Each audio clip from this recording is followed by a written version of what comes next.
বিসমিল্লাহির রহমানির রহিম। আশা করি আপনারা সবাই ভালো আছেন। আজকে আমি একটি ভিডিও নিয়ে এসেছি। ভিডিওটা হচ্ছে যে বন্টননামা দলিল ছাড়া এজমালি সম্পত্তি ক্রয়ের ক্ষেত্রে কোনো ঝামেলা তৈরি হয়ে যেতে পারে কিনা, বা হচ্ছে যে বন্টননামা ছাড়া আপনি একটি জমি ক্রয় করলেন, তারপর এক জায়গায় ভূ-দখল অবস্থায় আছেন এবং আপনাকে পরবর্তীতে বন্টননামা দলিল ছাড়া জমি ক্রয় করার জন্য আপনার সে দখল ছেড়ে দেওয়া লাগতে পারে কিনা সেই সম্পর্কিত একটি ভিডিও। হ্যাঁ, আপনার যদি বন্টননামা দলিল ছাড়া জমি ক্রয় করে ভোগ-দখল অবস্থায় থাকেন, তাহলে হচ্ছে যে পরবর্তীতে আপনাকে আপনার সেই জমির ভোগ-দখল ছেড়ে দিতে হতে পারে।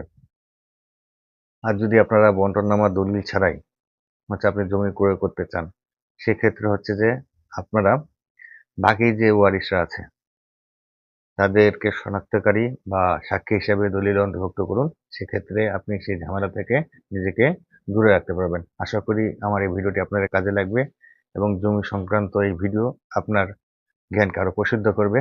সবাইকে ধন্যবাদ। আসসালামু আলাইকুম।